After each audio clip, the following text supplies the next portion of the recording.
పడిపోయిన చోటే నిలబెట్టు వాడవు, స్థిరపరచు వాడవు, బలపరచు వాడవు. పడిపోయిన చోటే నిలబెట్టు వాడవు, గణపరచు వాడవు, హెచ్చించు వాడవు. మా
అప్పటికి మరి బాగానైతే లేదు. బాగలేనప్పుడు నేను ఏది ప్రార్థన చేస్తున్నా దేవా నాకు మన బాగైతే ఇంకా నా పిల్లల సాక్షి తీసుకోలేదని అనుకున్నాను. మరి దేవుని మహాకృప బట్టి మా ప్రార్థన అనిపించి దేవుడు ఎంతగానో మరి ప్రతిరోజు కళాకారులు అందరి కోసం కూడా ప్రార్థిస్తున్నారు. మరి ఆమె ద్వారా అందరినీ ఎంతగానో దేవుడు కలపరుస్తున్నాడని నేను మన దేవుడు చూపిస్తున్నాను. మరి నాకు మా విషయంలో కూడా ఎంతో దేవుడు కార్యం చేసి నడిపించారు. ఆరోగ్య విషయాలు మరి దేవుడు చూపిస్తున్నాను. మరొక సాక్ష్యం అంటే మరి మేము కొంత అమౌంట్ విషయమై మేము ఎంతగానో మరి ఇవ్వాల్సిన విషయంలో మా ఎంతో మరి ప్రయత్నించాము ఇవ్వాలని ఎంతగానో ప్రయత్నించినప్పటికీ ఎన్నెన్నో చేసినాం. మేము కార్యాలు చేసినాం కానీ మళ్ళీ మరి ఇక్కడ తీసుకోకూడదు ఆ బంధకాలు పడకూడదు అనుకుంటున్నాం. కానీ మళ్ళాగానే మరి తప్పనిసరిలా లోన్ తీసుకోవాలని మేము ప్రయత్నించాం. కానీ ఆ లోను ఎంత ప్రయత్నించినాం కానీ డబ్బులు ఖర్చు పెడుతున్నాం కానీ అది ఎందుకేమో అసలు కుదురుతలేదు. నేనైతే ప్రతి విషయంలో మరి సార్లతో మాట్లాడడం కానీ అక్కడ వాళ్ళతో ఫోన్ చేయడం కానీ ప్రతి ఒక్కరిలో నేను అనుకునేదాన్ని దేవా మేము ఈ లోను తప్పనిసరిగా తీసుకోవాల్సి వస్తుంది దేవా నువ్వు మాకు సాంగి మేము మోసపోకుండా నష్టపోకుండా ఎరుకోకుండా మాకు సాంగి అని ప్రతి విషయంలో నేను అనుకునేదన్నమాట. కానీ ఇంకా నిన్న రోజుకి ఇంకా అది కుదరలేదు. అసలుకి మీరు ఇంకా మీది ఇంటి సరిగా పేరు సరిగా లేదు మీకు లోన్ ఇవ్వడం జరగదు అని అంటున్నారు. అని ఎట్లా చేయాలబ్బా అని అసలు ఆడ ఆఫీస్ కాడ రూమ్ కానీ ఖాళీ ఉంటే అక్కడ నాకు కుమారు వాళ్ళందరూ ఇక్కడ ఏమో ఇట్లా సంగతి ఇవ్వరంటే మేమే చాలా ఏడ్చినా అసలు ఏంది ఇట్లా చేయలేదు. మాకైతే అడగకుండా కూడా సహాయం అందింది. మళ్ళీ ఆ వ్యక్తికి అడిగినాక నేను ఇవ్వాలి కదా ఎట్లా చేయలేదు మా వల్ల ఆ వ్యక్తికి బాధపడదు అప్పుడే బాధపడదు దేవా నేను ఏం చేయాలో నాకు తెలియదు నాకు కానీ చాలా బాధపడి ఏడ్చి ప్రార్థన చేస్తున్నాను. అని మళ్ళీ ఈరోజు నాకు బాగా నేను ఇద్దరు ఆలోచన చేసినప్పుడు మరి నాకు బాగా ఒక మంచి ఆలోచన వచ్చిందా అమ్మ అక్క. యోహాను సువార్త 5వ అధ్యాయము 1వ వచనం నుంచి 9వ వచనం వరకు చదువుకుందాం. యోహాను సువార్త 5వ అధ్యాయము 1 నుంచి 9 వచనాలు. అటు తర్వాత యూదుల పండగ ఒకటి వచ్చెను గనుక యేసు యెరూషలేమునకు వెళ్ళెను. యెరూషలేములో గొర్రెల ద్వారం దగ్గర హెబ్రీ భాషలో బెతెస్దా అనబడిన యొక్క కోనేరు గలదు. దానికి 5 మండపములు గలవు. ఆయా స్థలములకు దేవదూత కోనేరులో దిగి నీళ్లు కదిలించుట గలదు. నీరు కదిలింపబడిన పిమ్మట మొదట ఎవడు దిగునో వాడు ఎట్టి వ్యాధి గలవాడైనను బాగుపడును. గనుక ఆ మండపములలో రోగులు, గ్రుడ్డివారు, గుడ్డివారు, ఊచకాలు చేతులు గలవారు గంపులుగా పడి ఉండి అక్కడ 38 ఏళ్ల నుండి వ్యాధి గల ఒక మనుషుడు ఉండెను. యేసు వాడు పడి ఉండుట చూచి వాడిప్పటికీ బహుకాలము నుండి ఆ స్థితిలో ఉన్నాడని ఎరిగి స్వస్థపడగోరుచున్నావా అని వారిని అడుగుగా ఆ రోగి అయ్యా నీరు కదిలింపబడినప్పుడు నన్ను కోనేటిలోనికి దించుటకు నాకు ఎవడునూ లేడు గనుక నేను వచ్చినంతలో మరి ఒకడు నాకంటే ముందుగా దిగునని ఆయనకు ఉత్తరం ఇచ్చెను. యేసు నీవు లేచి నీ పరుపెత్తుకొని నడుముకొని వాడితో చెప్పగా వెంటనే వాడు స్వస్థత నొందెను, తన పరుపెత్తుకొని నడిచెను. దేవుని దగ్గర వాళ్ళని దీవించును. మీ కృపా ప్రేమ మహదేశం బట్టి ప్రశస్తమైన మీ సన్నిధానమునకు వధింపబడిన గొర్రెపిల్ల రక్తాన్ని బట్టి వందనాలు స్తుతులు చెల్లిస్తున్నాం. ఈ రాత్రి వేళ దేవాక్షర లేఖన భాగం ఆశించి విరిచి మా అందరి జీవితాల్లో మీరు పరిపరచమని ప్రార్థిస్తున్నాం. మనిషి ఆత్మ అపవిత్రాత్మ రజయిష్టంలో గద్దించి పాదలుగా బంధించమని ప్రార్థిస్తున్నాం. మానవ తలంపులు పద్ధతులు దైవోపదేశం నాటి బోధించే ప్రతి దుర్బోధన వేస్తున్నాం లయపరచమని ప్రార్థిస్తున్నాం. ప్రత్యేక రీతిలో నా ప్రభావండి బిడ్డలు అనేక మందిని మీరు స్వస్థపరిచిన దేవుడు అలాగే ఉదయం కావాల్సిన ఆరోగ్యం బలం శక్తి దయచేయండి. భయంకరమైన ప్రమాదం నుంచి మీరు కాపాడినారు. మంచి బిడ్డ వాక్యలే కూడా మీరు ఇచ్చే స్వస్థ బయట మేము స్థుతిస్తున్నాం. దేవా కృపకు మాత్రం కూడా మీ నామం మీ రక్తం మీరు తొలగించండి. ఎంతో మంది చిన్న బిడ్డలు మైగ్రేన్ హెడేక్తో నా ప్రభా సరైన మాతృ దేవ నా ప్రభా వెనికిల్లో లోపం చూపుల్లో నా తల్లి మాటల్లో దేవ నా తల్లి బిడ్డ నడకల్లో ఉండగలి బలహీనత ఏ స్థానంలో గద్దించి పాదాలుగా బంధించమని ప్రార్థిస్తున్నాం. మీరు మాత్రమే స్వస్థపరిచే యెహోవాగా ఉన్నందుకు మేము స్తుతిస్తున్నాం. నిస్సాయ స్థితిలో ఉన్న బిడ్డలు ఖచ్చితంగా నా తండ్రి మీరు స్వస్థపరిచే దేవుడు ప్రభా. స్తోత్రం దేవా, మీకే స్తోత్రం, మీకే స్తోత్రం, మీకే స్తోత్రం, మీకే స్తోత్రం, మీకే స్తోత్రం. చిన్నారు వెళ్ళాలి ప్రతి చిన్న శక్తులు లయపరచమని ప్రార్థిస్తున్నాం దేవా. ఎందుకు నా ప్రభా నా తండ్రి ఏ పరిస్థితిలో నా తండ్రి మాకు ఏ వ్యాధి సంభవించింది అని ఆత్మ పరిశీలన చేసుకోవడానికి ప్రతి బిడ్డకు జ్ఞానం వివేకం మీరే దయచేది కాక దేవా. నీ నామ మహిమనిజమే నా తండ్రి కొన్ని జరుగుతాయి ప్రభా, నీకే స్తోత్రం. అలాగే నా తండ్రి దురాత్మల ద్వారా కూడా కొన్ని మంత్రి వ్యాధులు సంభవిస్తాయి ప్రభా.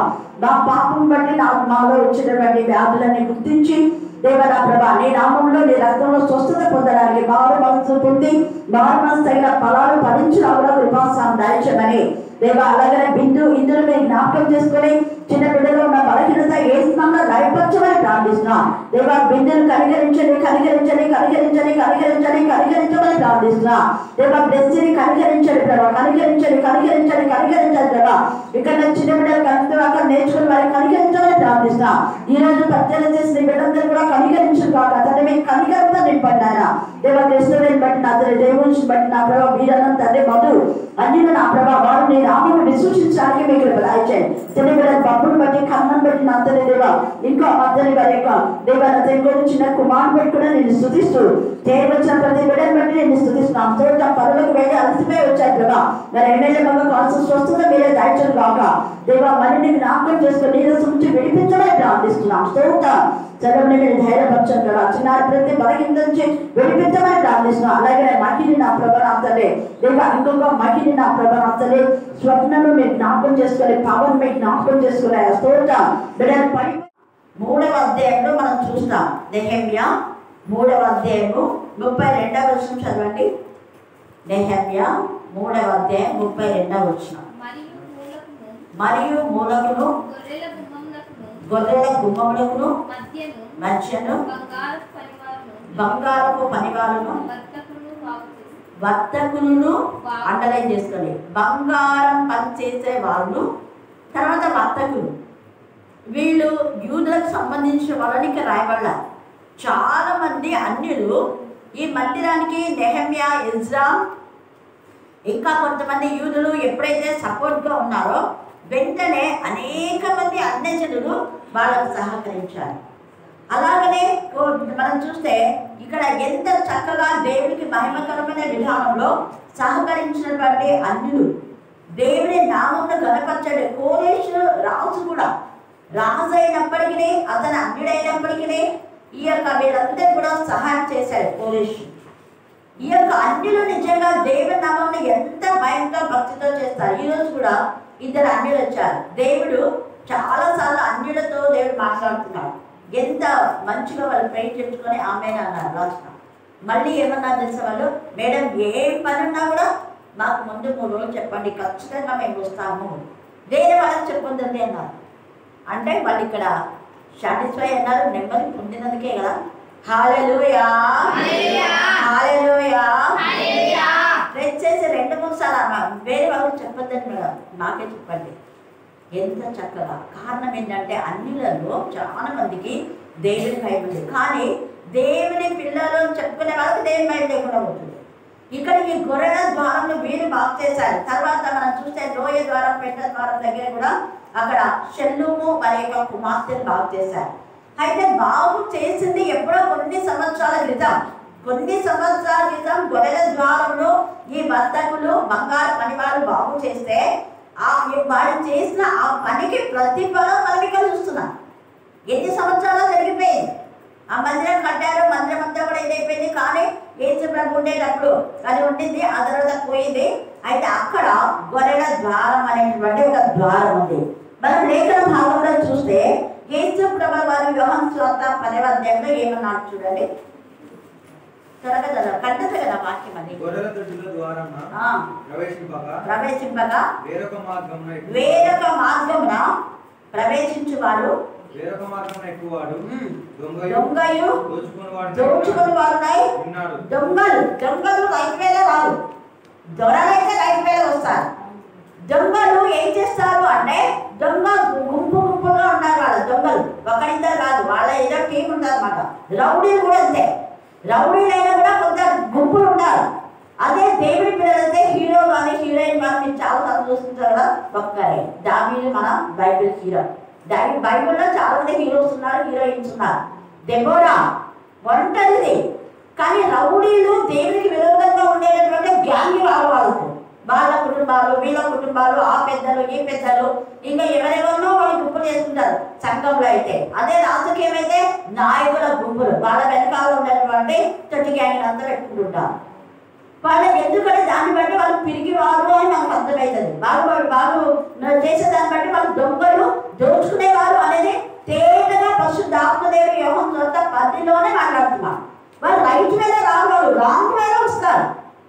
అలాగనే వీళ్ళకి ఇంకా పెరిగి రౌడీలకు ఇంకొక బ్యాడ్ క్యారెక్టర్ ఏంటంటే ఎక్కువగా స్త్రీలను బాధ పెట్టే విధానంలో ఉంటారు. ఎవరైనా స్త్రీలను బాధ పెడుతున్నారంటే వాళ్ళు అసలు దేవుడి పిల్లలు కానే కాదు. ఎవరైనా కాదు, వాళ్ళు హీరో కాదు, రౌడీలు మాత్రమే అర్థం చేస్తారు. దేవుడి పిల్లలు అయితే గౌరవిస్తారు స్త్రీలను. యోగు ఎంతగా గౌరవించారు. దానియేలు పరిశుద్ధతను కాపాడుకున్నారు, వాళ్ళు పరిశుద్ధతను కాపాడుకుంటూనే వెళ్ళిపోతారు. ఇక్కడ ఏసీ అందుకే తేటగా యోహాను సువార్తలో వేరొక మార్గంలో వచ్చేవారు, దొంగలు, దోచుకునేవారు. వారు దొంగతనము, హత్య, నాశనం చేయడానికి వస్తారు. కానీ ఏసీ అన్నాడు, నేనే మార్గం, సత్యం, నేనే మార్గం అన్నాడు. ఆ మార్గం అంటే దేవుడి మందిరానికి కట్టిన గుమ్మాలన్నీ కూడా ఆయననే. అందుకే 118లో ఒక మాట చూడండి, కీర్తన 118 ప్రవచన రూపంలో కీర్తన కాలక రాస్తున్నాడు. 20-22 వరకు చూడండి. ఇది యెహోవా గుమ్మం అంట. Thank God. అక్కడ యేసయ్య 10వ అధ్యాయంలో ఏమన్నాడు? నేనే మార్గం, నేనే ద్వారం, నా ద్వారా తప్ప ఎవడను లోపలికి పోడు, బయటికి రాడు. నా గొర్రెలైతే నా స్వరం వింటాయి, వేరే వాళ్ళ స్వరం అస్సలు వినవు. నేను అందుకే చెప్తున్నా కదా, దేవుడు ఎవరి వాక్యం వినమంటాడో వాళ్ళ వాక్యమే నేను వింటా, వేరే వాళ్ళ వాక్యం అస్సలు వినను. ఒకవేళ టీవీలో దేవుని భయభక్తి కలిగి రైట్ వేలో వాక్యం చెప్తుంటే వింటా, లేదంటే వెంటనే ఆఫ్ చేస్తా. ఆఫ్ చేసి ఏదైనా న్యూస్ ఉంటే, లేదంటే మెడికల్ సంబంధంగా ఎక్కువ చూడండి నేను న్యూస్. వస్తాను చాలా రేరు. వంటలు ఏమైనా వస్తే చూస్తాను, అది కూడా రేరు. చాలా 1-2 నిమిషాలు మాత్రమే. మళ్ళీ అందరూ చూడండి, ఓకే ఏదో ఇదా అని అనుకుంటే వెంటనే మళ్ళీ బంద్ చేస్తాను. అది వాక్యం అయితే ఖచ్చితంగా అన్ని ఛానల్స్ తింటారు. శుభవార్తలో బాగుందా, మంచి మెసేజ్ ఉందా, లేకపోతే దివ్య వార్త కూడా తెచ్చిస్తారా అని చాలా బాగుంటుందా. తర్వాత ఈ యొక్క ఇంకొక ఛానల్ ఉంది కదా, దాంట్లో ఆరాధన కదా, ఆరాధన ఇంకా మనకు వచ్చేది 3 ఛానల్సే. వీటిల్లో నేను వాటిని చూసి ఎవరి వాక్యం అయితే అది వేరే వాళ్ళ వాక్యం వినకూడదు. వాళ్ళ అంటున్నాడు ఇక్కడ దేవుడే, నా పిల్లలు నా స్వరమే ఉంటారు, వేరే వాళ్ళ స్వరం అస్సలు వినాలి. అవి వినడానికి అప్పుడే మనకు వెంటనే చెవికి తగ్గుతుంది, ఓ వీళ్ళంతా రాంగ్ వేలో ఉన్నారు అని కట్టి పడేయమని మన మనసాక్షి మనతో మాట్లాడుతుంది. వద్దు ఈ వాక్యం మీద దుబ్బోలేసుకో. గతంలో కొంతమంది నాతో అన్నారు, అక్క అస్సలు వాక్యం వినకుండా మేము లేచి వచ్చేస్తున్నామని. దేవునికి స్తోత్రం. ఇక్కడ యేసయ్య ద్వారం అన్నాడు. యేసయ్య స్వరాన్ని వినే వారికి ఆయన ముందుండి నడిపిస్తాడు. అంటే ఇక్కడ ఉండు, ఇక్కడ వాక్యం విను, ఇక్కడ వద్దు, లేచిపో. పవన్ ఒకసారి చెప్పింది, పవన్ కూడా సాక్ష్యం, ఇంకా నాతో చాలా మంది ఇన్నారు. ఇలాగా ఇక్కడ గొర్రెల ద్వారం అంటే ఆ ద్వారం అక్కడ కట్టారు. ఆ ద్వారం యేసయ్య, ఇక్కడ యెహోవా దేవుడు కూడా ఇది యెహోవా గుమ్మం అంటున్నాడు. యేసయ్య నేనే ద్వారం, తండ్రి కుమార పరిశుద్ధాత్మ ఏకమైన మాట ఇక్కడ మనకు అర్థమవుతుంది. అలాగే నోహు ఓడ కట్టినప్పుడు కూడా దేవుడి ద్వారాన్ని ఏం చేశాడు? మూసేశాడు. మళ్ళా దేవుడి ద్వారాన్ని ఏం చేశాడు? తెరిచాడు. దేవుడు తెరిచే వరకు, దేవుడు చెప్పే వరకు ఆ ద్వారం తెరవలేదు. అక్కడ వాళ్ళంతా గగ్గోలు పెట్టి ఏడుస్తున్నారు, రాళ్ళేసి కొడుతున్నారు, అవన్నీ ఓడకే తగులుతున్నాయి. నోవాకి ఏంటి బాగున్నాయి, ప్రశాంతంగా నిద్రపోతున్నారు. బయట భయంకరమైన సమస్యలు ఉన్నాయి. ఒకరికొకరు చచ్చిపోతున్నారు, కొట్టుకుంటున్నారు, మునిగిపోతున్నారు, కేకలేస్తున్నారు, ఏమి నిలబడున్నాయి. బాగా దేవుని హల్లు స్థితి మహిమంటున్నారు. కుటుంబం అంతా కలిసి దేవుని స్థుతిస్తున్నారు. గోడలు రక్షణ కూడా కారణం దేవుని మాట విన్నారు. టోటల్గా ఇంతే ఫ్యామిలీ. వేరే వాళ్ళు ఎంత చెప్పినా కూడా వాళ్ళ మాట విన్న వాళ్ళ స్వరాన్ని వాళ్ళకు చెడు కూడా ఇక్కడ ఆయన పిచ్చాడుగా, నీ కొడుకులను కూడా పిచ్చడం చేస్తావు, నీ కోడలు పిచ్చడం చేస్తావు, నీ భార్యను పిచ్చడం చేస్తావు, నీకేమైంది? ఎప్పుడైనా వర్షం వచ్చిందా? ఎన్ని మాటలు ఉన్నారో ఈ చెలో విని ఈ చెలో తెలుస్తా, అసలు వినలేదు కూడా. ఆయన ప్రయాణం చేసుకుంటున్నాడు అంతే. కింద వాళ్ళు చేసేటటువంటి ఉమ్మేస్తున్నారు, రాళ్ళు ఏమేమో ఎలా చేస్తా అంతే. ఎందుకు? దేవుడి ద్వారమే మాట, ఆయన మాట. అక్కడ యెహోవా గుమ్మం ఇక్కడ ఏసయ్య నేనే ద్వారం, నా ద్వారా అని అంటున్నాడు. ఇక్కడ ఈ గొర్రెల గుమ్మాన్ని వాళ్ళు నెహెమ్యా మనం చూస్తే వర్తకులు బంగారు పని వాళ్ళు అప్పుడు ఎప్పుడో చేశారు. అది ఇప్పుడు ఉపయోగమై ఆ గొర్రెల ద్వారం దగ్గర ఆ బెతెస్దా అనబడిన ఆ కోనేరు ఉంది అక్కడ. దానికి మళ్ళీ 5 మంటపాలు ఉంటాయి. ఈ 5 మంటపములు కట్టడానికి కూడా కారణం ఉంది. యేసయ్య అంటే ఫ్యూచర్ లో అక్కడ కట్టడం అనేది ఆ కట్టే వాళ్ళు ఆత్మతో శక్తితో నింపబడి కట్టారు కాబట్టి ఆత్మతో శక్తితో నింపబడిన వాళ్ళు మాత్రమే కట్టడానికి దేవుడు అలౌ చేస్తారు. ఈవెన్ బంగారు పనైనా వర్తక పనైనా తర్వాత ఆ యొక్క తెర మనం చూస్తే దేవాలయం తెర చేయడానికి జ్ఞానంతో నింపబడిన స్త్రీలను మాత్రమే, ఎవరి బట్టే వాళ్ళు మందిరానికి కట్టడానికి అలౌ చేయలేదు. హల్లెలూయా హల్లెలూయా హల్లెలూయా. అక్కడ జ్ఞానాత్మతో నింపబడిన స్త్రీలు దాన్ని బంగారు గుట్టా పనిచేసి 10 తెరలుగా చక్కటి మరి రూపకల్పన వాళ్ళు చేశారు, అల్లికలు చేశారు వాళ్ళు. ఇక్కడ ఈ బంగారు వర్తకులు వీళ్ళంతా కూడా అది ద్వారం అప్పుడు ఎప్పుడో కట్టారు. ఇప్పుడైతే ఆ యొక్క మంటపం 5 మంటపాలు యేసయ్య 5 గాయాలు కడుగుంటారు. హల్లెలూయా హల్లెలూయా హల్లెలూయా. యెషయా ప్రవచించినట్టుగా ఆయన స్వస్థపరిచే యెహోవా ఆయన బాధ ద్వారా ఆయన యొక్క వేదన ద్వారా ఆయన మన వేదనలో మన బాధ మన రోదనని ఆయన భరించాడు. ఆ భరించిన ఆ బాధలో ఆ వేదనలో ఆ రోదనలో ఆ యొక్క మరి రక్తం కాల్చేటటువంటి ఆ పరిస్థితిలో ఆ గాయాలలో మనం చూస్తే మనకు స్వస్థత వస్తుంది. అందుకే నన్ను జ్ఞాపకం చేసుకోండి అంటారు. నీ బాధలన్నీ నా సినిమాలో ఉన్నాయి, చిలవైపు చూడాలి. మన 2 ముగ్గురు అదే ప్లాన్ చేస్తున్నారు. శాంతి కూడా బాధలు వస్తే అక్కడిక్కడ పొడగాలి. ప్రభు సన్నిధిలో ఏం చేయాలంట? స్తుతి చేయాలి, ప్రార్థన. దేవుని బిడ్డలకైతే వెంటనే ప్రార్థన చేయాలి అని అనిపిస్తుంది. అక్కడే మనకు అర్థమైంది మనం దేవుని బిడ్డలమా కాదు అన్నది వేరే ఎవరు చెప్పనవసరం లేదు. సమస్య వచ్చిందంటే ఏడవడం కాదు, అక్కడిక్కడ పరిగెత్తడం కాదు, వెంటనే ఇమ్మీడియట్గా ప్రార్థన. ఏమైనా ప్రార్థన చేయాలని చెప్తున్నాను చాలాసార్లు. ఏమైనా చేయాలి ప్రార్థన చెప్పాలి. బాధ వచ్చింది ఏమైనా ప్రార్థన చేయాలి. ఎన్నిసార్లు ఉన్నాయి కదా. Thank God. గాడ్ తెలిసినాను ఈరోజు దేవుడి కర్ణాపీఠంలో మంచి పరిచర్యలో పాల్గొంటున్నాను. బిడ్డ ఎంత ఇచ్చినా కూడా నేను కొంత పాపం కష్టపడి నాకు పిల్లలు అనిస్తే అసలు తీసుకోవాలి. మళ్ళీ అది ప్రభు వల్ల కనిపించినాడు. రిటర్న్గా నాకు పొద్దు నుంచి 8 గంటల నుంచి పాపం 5 గంటలే 4:30 వరకు మంచిగా సహకరించినాను అక్కడ చేయడానికి. ఎందుకు అంటే దేవుని వాక్యం మనం ఎప్పుడైతే బాగా వింటామో శ్రద్ధగా చూస్తామో వెంటనే ఆ ప్రశ్నకి జవాబు మనకు వచ్చేస్తారు. నీకు కడుపు నచ్చిందనుకో వెంటనే నువ్వేం చేయాలి? అది ఈ కడుపు నొప్పి ఎవరికి ఉంటుంది ఆ బాధ నీకు తెలిస్తేనే నువ్వు అవతల బాధ గురించి చేస్తాను. నీకు కడుపు నొప్పి అనేది రాకపోతే కడుపు నొప్పి కదా వాళ్ళ కోసం ఎట్లా చేస్తాను చేయగలదు. యేసయ్య మనందరి బాధలు భరించినాడు కాబట్టి బాధ ఏంటో తెలుసు కాబట్టి ఇమ్మీడియట్గా మనకంటే ముందు ఆయన విజ్ఞాపన చేస్తాను. విజ్ఞాపన చేయ ఆత్మ మనము ఇద్దరు కలిసి చేసిన ప్రార్థనకు వెంటనే స్వస్థత వస్తుంది. అందుకని ప్రార్థించే వరం ప్రార్థిస్తున్నాను అనకూడదు. నేను ప్రార్థిస్తే ఎప్పుడు అనొద్దని ప్రార్థిస్తున్నాము అనాలి. అది we command with the power of the Holy Spirit. యేసు నామంలో మేము తండ్రి కుమార పరిశుద్ధాత్మ కలిసి విజ్ఞాపన చేయాత్మ మనకంటే ముందుగా విజ్ఞాపన చేస్తాను. అలాగే ఉపకారం చేయ ఆత్మ మనకు బోధిస్తుంది.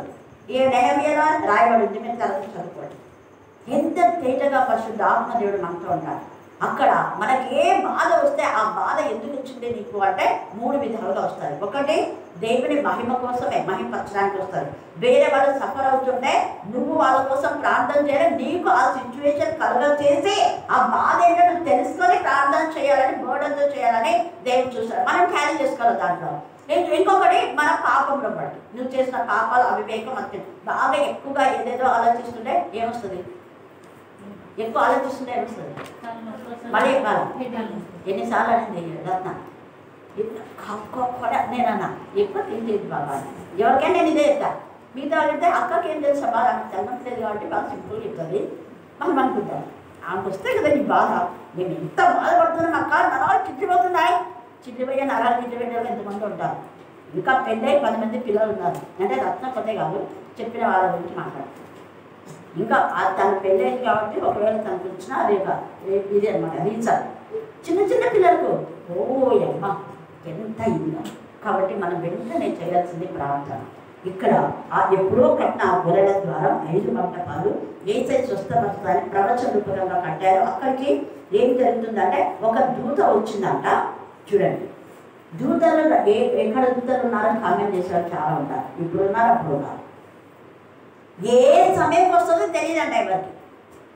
ఏదో ఒక సమయంలో ఆ దూత వస్తుంది, వచ్చి నీళ్లు కదిలిస్తే కదిలించిన వెంటనే ఎవరన్నా ముద్దటనే దిగాలన్న వాళ్ళ. ఎవరు మొదట దిగితే వాళ్ళు ఎచ్చి వ్యాధి కలవాలైనా బాగుపడతారు. కానీ ఇతనేమో ఎన్ని సంవత్సరాలు అక్కడ ఉన్నాట? 37. ఒక్కసారి ఆలోచించుకోండి, 38 సంవత్సరాలు అతను పడి ఉన్నాడు. అతను లేచి పోయే లోపల ఎవరైనా అంటే ఒకవేళ అంటే ఇలాగా మోకాలు సరిగా లేకపోయినా పక్షవాతం కలిగి ఉన్నాడు, కొంచెం అట్లా దిగుకుంటా వెళ్తున్నాడేమో తెలియదు, రాకుండా వెళ్ళొచ్చు. ఒకవేళ అలా వెళ్ళే లోపల ఎవరొకరు చేస్తున్నారు. ఆ నిస్స ఎవ్వడూ లేడంటే అతనికి ఎవ్వరికి హెల్పర్స్ లేదు. అలాంటి పరిస్థితుల్లోనే దేవునితో ఉంటాడు. హల్లెలూయా, హల్లెలూయా, హల్లెలూయా, హల్లెలూయా. వేరే వాళ్ళకు అందరు ఉన్నారు, వేరే వాళ్ళకు అందరు ఉంటే ఎవరో ఒకరు వాళ్ళ దిప్పి సాయం చేస్తున్నారు. కానీ ఇతనికి ఎవ్వరు లేదు. ఏసైనే వచ్చాడు, దేవదూత కాదు, తండ్రి అయిన దేవుని కుమారుడే వచ్చాడు. ఎంత గొప్ప 38 సంవత్సరాల నిరీక్షణకు ఎంత చక్కటి మరి ఆ దిగిన వాళ్ళకు పూర్తి స్వస్థత వచ్చిందో లేదో ఇక్కడ మనకు లేదు. కానీ ఏ వ్యాధిగ్రస్తుడైనా స్వస్థత పొందుతాడు మాత్రం రాయబడింది, అది మాత్రం మనం నమ్మాలి. కానీ ఇద్దరికి మాత్రం అద్భుతమైన స్వస్థత. ఏసైనా స్వస్థపరచు, ఏసైనా అక్కడ పడిన చూచి ఆయననే వచ్చాడంట. చూడండి, ఆ స్థితిలో ఉన్నాడని ఎరిగే స్వస్థపడగోరుచున్నావా? ఏసైనా అడుగుతున్నా. మనం దేవా స్వస్థపరచని ఒకటే కేక వేస్తుంటాం. కానీ నీ దీని స్థితిని చూస్తే ఏసైనా వచ్చి నిన్ను తాకి నేను స్వస్థపరుస్తాను. నమ్మకం ఉంటే, ఇతనికి ఎంతో నమ్మకం ఉంది కాబట్టి అక్కడ ఉన్నాం. 38 సంవత్సరాలు అంటే ఎంత ఓపిక మనకుందా? 5 నిమిషాలు ఓర్చుకోలేదు లేదు. ఆయన 38 సంవత్సరాలు పక్షవాత రోగంలో ఓర్చుకున్నాడు. మనం 5 నిమిషాలు కడుపునొప్పిన ఓర్చుకోలేదు, తలనొప్పిన ఓర్చుకోలేదు, ఇంకా ఏదేదో ఓర్చుకోలేదు. అదెందుకు ఎందుకు వచ్చింది దాని గురించి ఆలోచిస్తామే. కానీ అవును, ఏ సిల్వలో కాల్చాడు కదా, ఆయన తల ముళ్ళ కిరీటం పెట్టుకున్నాడు కదా, ఆయన తలంతా చిట్లిపోయింది కదా, ఆ నరలో మరి సరిస్తున్న రక్తం వేసే నా తలలో పోసి నా తలనొప్పి తొలగించండి. ఎందుకోను ఇమ్మీడియట్గా పోతుంది. హల్లెలూయా, హల్లెలూయా, హల్లెలూయా. అందుకే ఇక్కడ ఏసైనా వచ్చి ఆ స్థితిలో పడి ఉన్నాడని తెలిసి అతను స్వస్థపడకు వచ్చున్నావా అంటే అరోగి అన్నాడు. వాస్తవాలు చెప్పాడు, అయ్యా నేను కదిలింపబడినప్పుడు నన్ను కోనేటి దించడం నాకు ఎవడునూ లేదు. ఎంత బాధ, ఎవ్వరు సహాయం చేయడం లేదు. ఈ రాత్రి నీకు ఎవ్వరు సహాయం చేయడం లేదా? ఏసై ఉన్నాడు సహాయం చేయడం. తర్వాత అన్నాడు, నేను వచ్చినందులో మరి ఒకడు నాకంటే ముందుగా దిగునని ఆయన ఉత్తరవించాడు. యేసు నీవు లేచి పరపెత్తుకొని నడువమని నాతో చెప్పారు. ఊగా లేచి నడవని చెప్పారా? ఏమన్నాడు? నీ పనులు వేసుకో, వేరే వాళ్ళు నీ పనులు వేసేయాలి, వేరే వాళ్ళకి కాదు. నీకు చేతనంత నీకు చేతనది నువ్వు చేత కాదు వేసే చెప్పడం పరప ఆయన పరప ఆయన ఎత్తుకొని వెళ్ళొచ్చు. అక్కడ ఉన్నా అంటే మంచం ఏమి ఉండేది నాకు తెలిసి, ఏదో ఒక బెడ్షీట్ ఏదో ఉండేది. అందుకనే నీకు పరప అంటున్నాడు. అక్కడ పరప ఎత్తుకొని లేచినాడు అంటే అతను ఏమాంతకుడు 38 సంవత్సరాల్లో ఉన్నాడో ఏసయ్య అన్నాడు. ఒక్క మాటేనా మనం ఇన్ని మాట మాట్లాడతాం. ఎప్పుడు ఫస్ట్ మనం ఎప్పుడైతే మన నోటిని మూసుకుంటామో అప్పుడే మనకు ఆశీర్వాదం. చెప్పిన మాటకు వెంటనే 10 మాటలు, వెంటనే వేరే ఒకటి మాట్లాడితే అసలు మనుషులే కాదు, చాలా మంది. అందరు కాదు నేను చెప్పాను, కొందరు అవివేకులు. ఎన్నిసార్లు మౌనంగా ఉన్నందుకు అక్కడ ఎలీషాకు దేవుడు ఆశీర్వదించిన వాడు ఎన్నిసార్లు చెప్పినా కూడా ఎన్నిసార్లు ఏసై శిష్యులు మౌనంగా ఉన్నారు, మౌనంగా ఎన్నిసార్లు చెప్తుండే కాదు, ఎన్నిసార్లు వింటున్నా నీ ఇక్కడ విని ఇక్కడ వస్తుంది. కానీ ఎప్పుడైతే అక్కడ మౌనంగా ఏసై చెప్పింది చేశారో నీళ్ళు ద్రాక్షారసం అయిపోయినాయి. అక్కడ మళ్ళీ ఆ ద్రాక్షారసం చేసిన శిష్యులకు విశ్వసించినారు. మళ్ళీ ఆ యొక్క ప్రధాన యాజకులు వాళ్ళ కుమారుని స్వస్థత పరిచయబడింది. ఎంత అద్భుతం! ఇక్కడ కూడా ఏసై మాట విన్నాడంటే ఇంకా వేరే ఏం చెప్పరా? 35 సంవత్సరాలు అన్నాడు, ప్రభా నువ్వే నన్ను లేవనెత్తు అన్నాడు. అని కూడా అన్నా లేచి నువ్వేలే అన్నాడు. చూడండి, కాళ్ళు పడకపోయినా మనం అయితే ఇక లేచి నడవమంటే 5 రోజుల నుంచి మంచంలో పడితే బాగా చెప్తున్నారు లేచి నడుస్తామని అంటారు. ఇంకా ఏ దానికైనా కూడా ఇంకా ఇవ్వండి, నా బాధ నాకేంటే ఇవ్వబడి. కానీ ఇక్కడ ఏమలేదు. వెంటనే వాడు స్వస్థత పొంది తనపరపెట్టుకొని నడిచాడు. ఈ రాత్రి కాల సమయంలో దేవుడు మనలో మనతో ఉన్నాడు. చక్కని లేఖన కాలం కూడా రోజు మనం చెప్పింది ద్వారం 127 5వ వచనం చదవండి. కీర్తన 127:5. యవనస్తులు గుమ్మంలో తమ విరోధంతో ఏం చేస్తారు? వాదిస్తారు. గుమ్మంలో దగ్గర ఆ గుమ్మం ఏసే ఉన్నాడు. ఏసే ఉన్నాడు కాబట్టి మన విరోధంతో మనం వాదించి విజయాన్ని పొందుకోవాలి. బాధించకుండా ఉండడం కాదు, అక్కడ ఎక్కడ బాధించాలో అక్కడ బాధించాలి. అపవాదితో మాట్లాడి Satan get the behind me right now it is of నా శేతాన్. అపవాది నా వెనుకనుకో, నా ముందుకు వస్తావు. ఎంత ధైర్యం నీకు? ఏసయ్య దహించు అగ్ని జ్వాలు నా కన్నులో ఉన్నాయి. ఏసయ్య దహించే వాక్యం నా ముందుంది, నా ముందు అది ఉంది వాక్యం. నీకెంత ధైర్యం? పో వెనక్కి అని చెప్పాలి. సదానా పో అని వాడు ముందుగా దగ్గరికి గుర్తు పెట్టుకొని అబ్బా అక్క ఊరు రాకుండా గుర్తు పెట్టుకొని మనని ఎవరో చెప్తాను.